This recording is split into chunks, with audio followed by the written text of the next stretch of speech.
say, can you see by the dawn's early light what so proudly we hailed at the twilight's last gleaming, whose broad stripes and bright stars through the perilous fight o'er the ramparts we watched were so gallantly streaming, and the rocket's red glare, the bombs bursting in air, gave proof through the night that our flag was still there. Oh, say does that star-spangled banner yet wave o'er the land of the free and the home of the brave?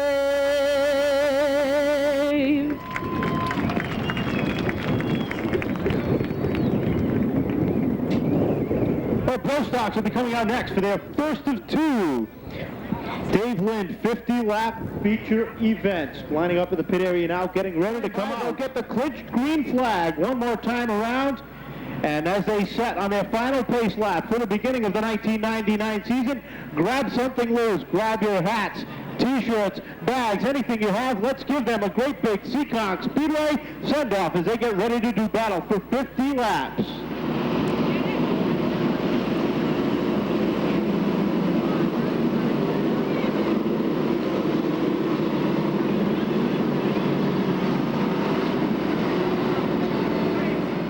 Cavallero on the inside of row number one, along with Mike Astle. Eddie Morin's waiting for them to hit the stripe. That's where we're going to go green. Off the corner they come. Eddie Morin waits what he sees are underway.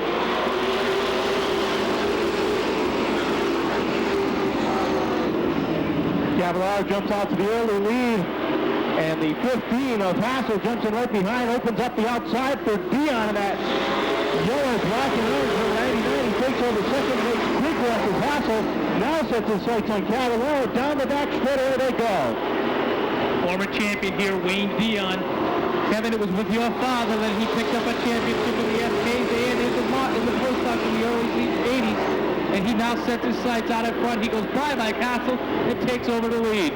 Look at the outside. Groove is open, and look who's coming. It's Vinny Enderlin on that block number 11 as he left the outside of the blue and white number 41 of Len Ellis in that fourth and fifth spot. And, well, you can't say anything bad about him. The radical one, Rick Martin on the outside, a three-time track champion. But look at Vinny Enderlin. He's on the backslide just a little bit. Ryan back in traffic. Former champions Eddie Santangelo, Fred Astle, and Bobby Tripp. They're all stuck back in traffic behind Wade Newman, the 28 of Henshaw, the 2 of Tom Scully. Contact from the back of the pack. Everybody straightens out. Out in front it's still Wayne Dion now with about a car length over the 87. Manchester makes work of Len Ellis as he works to the high side. Used to work on his team. Now he's racing against him. As Billy Manchester works to the high side, that yellow number 95, the Rainbow Rentals entry, looking for the first spot. That back end starts to come out from underneath him. He's able to hold on. One car in the infield, Tom Scully, the Universal Ambulance, number 2. He gets the car going again. The Subway, Ronald J. Rasmussen, number 2. Back to the tail end of the field. Out in front, it's still Wayne Dion. Mike Cavallero sits in second in the 87. The Industrial Electric, number 15, of Mike Hassel in third. Len Ellis, the former champion, races alongside of Chad Chace, the former bridesmaid, as he's hit by Heritage Insurance 46. Okay, makes to the outside. He saw Wayne Dion do it. He says Vinny Enderlin and Billy Manchester fail, but he thinks he can do it. Now he works the outside of Lenny Ellis, trying to make his way to the front, works up the foot. Now looks to the outside of Hassel. Off the turn number 2 they go, and he's got the momentum. Vinny Enderlin slow off the pace off of 2. The super teams are out there. They're at local 11 and the 10. 31 and the 3. The 14 and the 24. These are all two-car teams. They use the information back and forth. Does it pay off as a single-car team? Wayne Dion, a single-car team, Chad Chace, and as well as 87 Mike Cavallaro are out in front.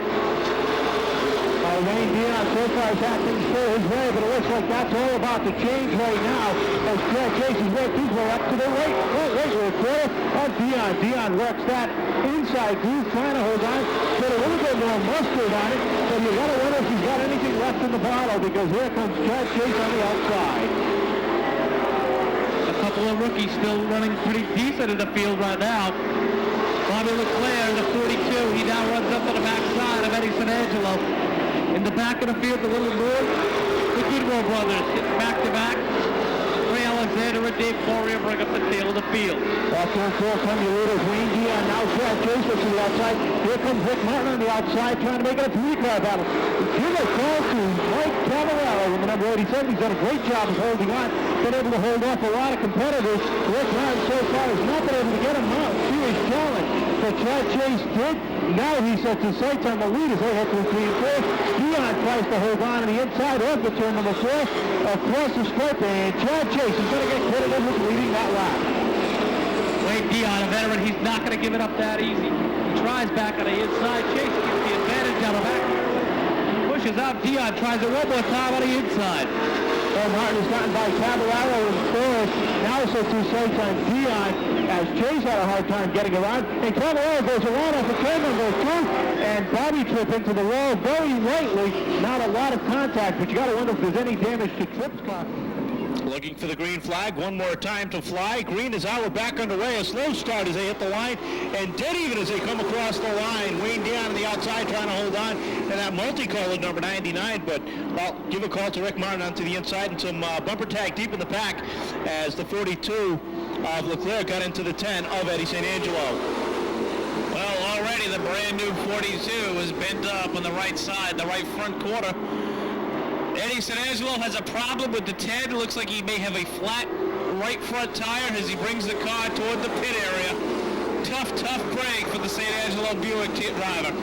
Out in front, all Chad Chace and Rick Martin as they start to walk away from the field. Oh, Martin and Chace up front. Well, Chace and Martin make that. Chad Chace in the Viveris Insurance number 46 out front. Rick Martin sits second, and it's going to be interesting to see what these two drivers do for the remainder of this 50-lap main event. This is the first of 2 main events, and these two drivers can get very aggressive. You don't want to wear your tires out, but you don't want to let a guy like Rick Martin get out in front and run away from you either. So you have to try to make your decisions in a split second. What do? Do you let these guys run? Do you get away from them? Dion has settled back into third. Len Ellis fourth. Vinny Arubo sits in the 5th spot halfway, this time by 25 laps. It's a sprint now to the end. Well, you got to wonder if Chad Chace knows who's behind him. They don't run mirrors in the pro stocks, so you can hear, you can feel, you can smell, but you can't see, and that makes a big disadvantage. But Chad Chace, he's setting a torrid pace right now. You got to wonder if he's starting to burn up his tires, or if he's actually pacing himself. If he's pacing himself at this speed, Kevin, when he does finally let this car go, he will simply walk away because he's already setting quite a pace now.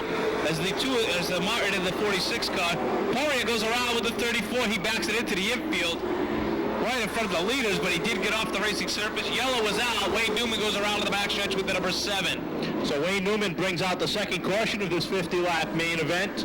And Dave Poirier, what a smart, he's a rookie. He's been running in the street stock, so he doesn't have really a lot of experience in the pro stock sportsman type cars, because those cars are very similar. And it's a big leap from the street stocks to the pro stocks. But a good job by Dave having enough sense to roll that car into the infield with the leaders coming down. I've seen some drivers just sit there on the track when the leaders came around. A good job by Dave Poirier. Well, Fred Astle had a tough winter after losing his father, one of the all-time veterans here at the Seekonk Speedway, Fred Astle Sr., passing away. So nothing would be sweeter than for him than to pick up a win here for his father in the opening race. I talked to him earlier today. He's starting to have the butterflies of first race back at the Speedway, and you know, it's definitely something, you know, his father and he were very, very close, and, you know, I'm sure that's got to be something very tough to go through. Believe it or not, if you head down to Westport, you head down to Fred Astle's house, he has every race car that he has ever driven. He still has. Probably has it sitting in his front yard, too. They're all in the barn. He's put a motor in them. They still run. They're all the race cars, including his father's antique. They are all there, and they all still run.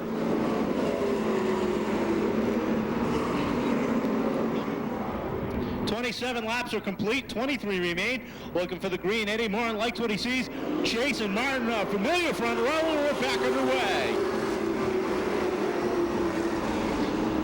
Chace got the jump over Martin. Martin trying to hold on. Dion trying to slide that 99 back into that second position, but just can't hang with the top two as they start to pull away just a little bit. Vinny Inaruno on the inside of Len Ellis as he's worked his way in top five. Contact on the front straightaway. Whitehead goes around, made contact with Wayne Newman, and Dave Poirier with nowhere to go slammed on the brakes and made some contact. And just as quick as we went to green, we're back under yellow. Well, unfortunately, Dave Poirier has now been initiated to the Pro Stock division, Kevin. He has come out for his first time. I was here when he came out for practice on a Saturday a few weeks back. He was very, very nervous. Dick Houlihan tried the car, and he said it was going to take a little time, but the initiation process has already begun for Dave Poirier. And they say you're not a race car driver until you hit the wall, and just about everybody out here has hit the wall at one time or another.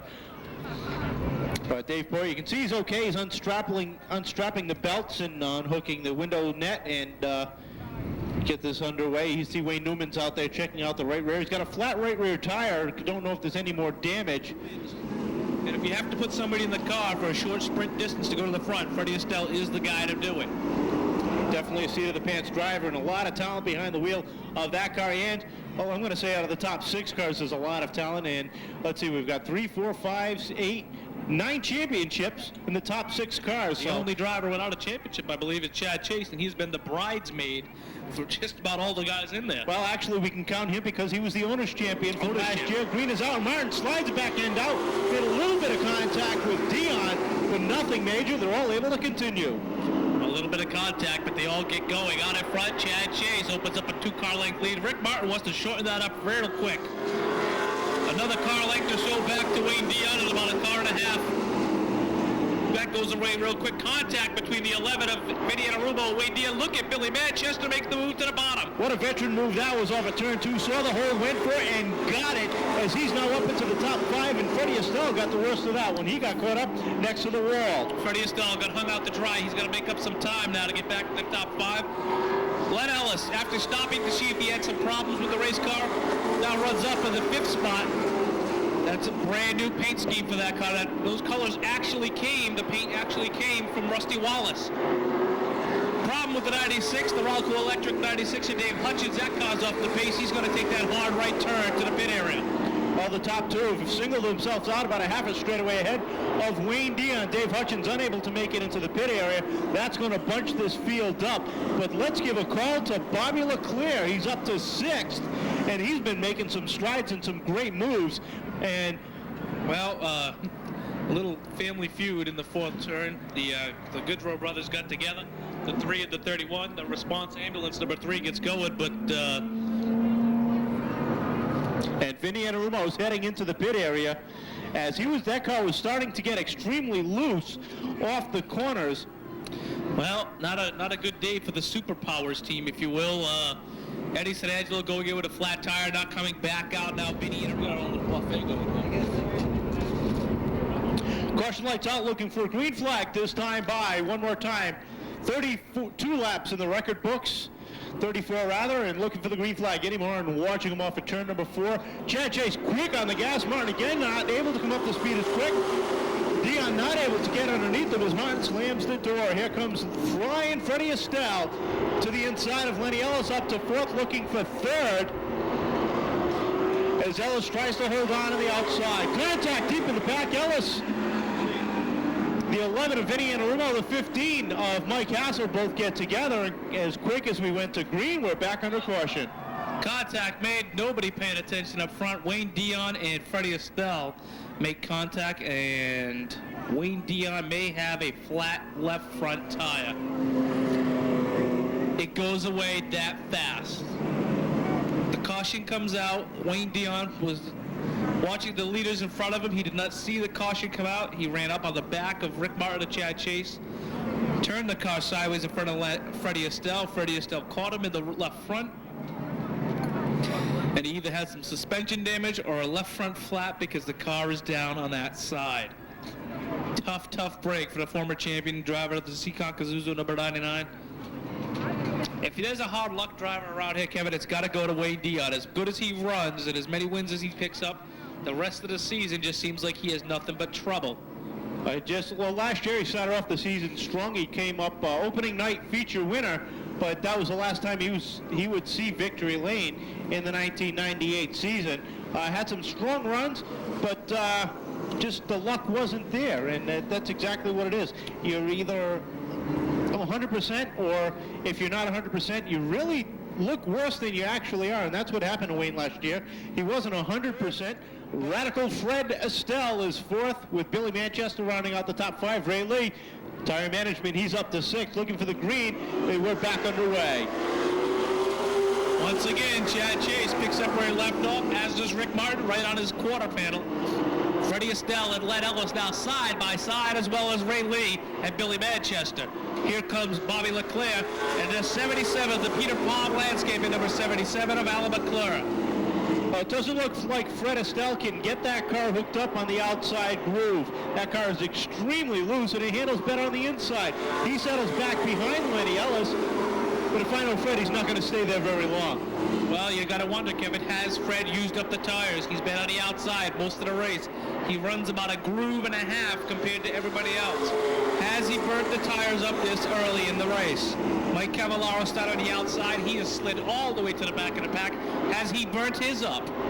Has that also happened to Vinny and Arumo? Well, you got to wonder if Rick Martin has any tires left as he works the outside, now settles in back behind Chad Chace. Down the back straightaway they go, single nose to tail. Now Freddie Astle takes a look to the outside. Here comes Billy Manchester down low. Manchester trying to take over that fourth position. He's got the rookie, and I put quotation marks around that because he doesn't drive like one. He's up to sixth, looking for fifth. It's Bobby LeClerc. LeClerc with the front fender missing, the hood flapping, the nose pushed in. That car still going to the front. That's a brand new distance chassis in the Mastery Buick number 42. He continues to pound on the back bumper of Billy Manchester. Out in front, the two cars that have led this whole show. Out in front, Chad Chace, second, Rick Martin. Is Martin just waiting? Like a cat waiting to pounce on his prey. He sits in the second spot. Well, if I know Rick Martin, he doesn't wait for anything. If he sees something, he's going to go for it. And if he can get it, he will. I don't think he can do anything with Chad Chace right now, with just a handful of laps remaining, and the number 3 spinning out of control. He's got there's a spring on the Speedway. Right in front of his car. And we're not sure where it went. I'm pretty sure that the number 3 is not going to be able to go, obviously, without that spring in the rear of the car.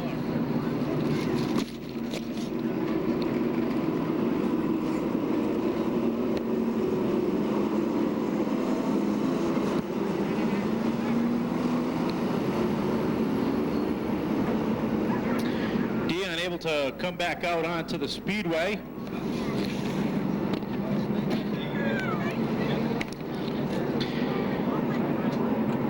Will be able to gain a few more positions in this Pro Stock feature event, looking for the green now as Jason Martin bring them down slow. Eddie Moran waiting for them to hit the stripe. Off the stripe they go. Green is out, and they're both on the gas evenly, and Martin is able to hang with them at least until turn 1, but Len Ellis sticks his nose back on the inside. The guy that's sitting back waiting for all this to unfold, Billy Manchester, sitting in 5th, racing 6th with Bobby LeClerc. They're waiting for the contact or something to happen up front so they can pounce. Look at Len Ellis. Contact made right there. We were talking about it. LeClerc capitalizes on it. He goes to the outside. He gains 2 spots. Poirier goes around on the back straightaway, backs the car into the infield. Dave Poirier, after having some problems with the race car after making contact with the wall in another car, he has backed the car into the infield for the afternoon. Vinny and Arumo, that car coming out from underneath him, trying to hold on, trying to get a setup on that brand new chassis as he sits deep in the back. But look at Freddie Astle. Work the back bumper of Len Ellis. He's all over him trying to get away by.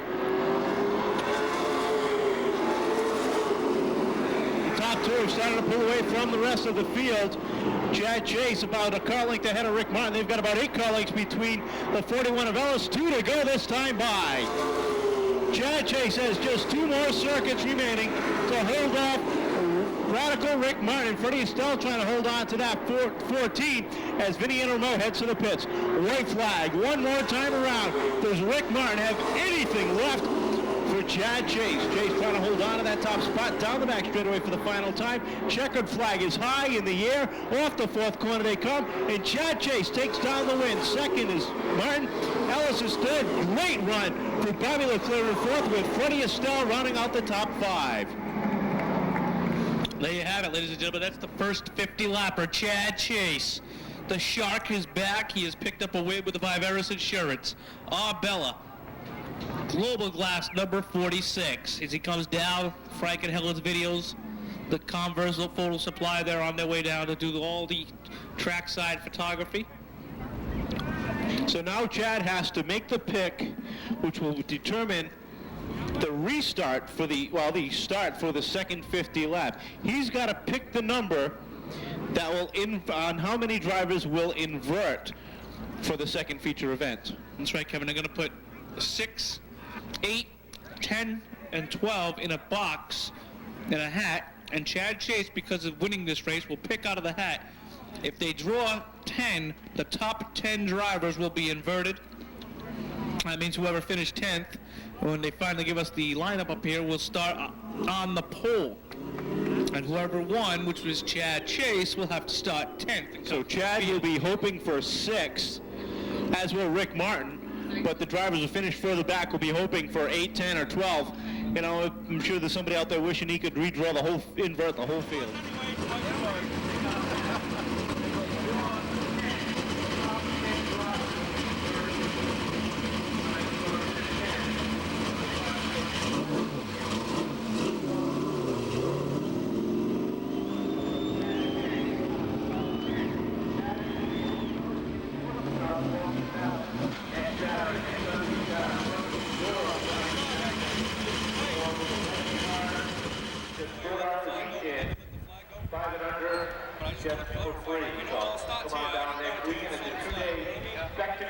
Spectacular event. And be sure to come on down, mark that date on your calendar. One more time, ladies and gentlemen, give them a big round of applause. Today's first winner, and a hard-fought winner was by Chad Chace. Welcome to see a lot of drivers, but there's still a lot of Murray's out there. Rick Kapanka was standing around. The 250 lappers taking a big second place in the second 50 lappers in this beautifully set up car, as it always is, the Viveris Insurance number 46. So let's all give him a big hand. We're going to get some pictures here with him and all his sponsors and everybody else. Stay tuned. He'll be over for some autographs in just a minute. Once again, Chad, a big congratulations on today. Thanks, Dan. Like I said, I can't say enough. With some great sponsors, Viveris Insurance, the Converse Auto Parts, Seekonk Electric, Global Glass, Giant Glass, Arbella Insurance. A lot of great people helping us out here. We've got a great race team. I can't say enough about it. It's a pleasure driving. Chad, we're going to get you some oxygen if you have to do that list of insurance and sponsors too many more times. Congratulations. Thanks, Dan.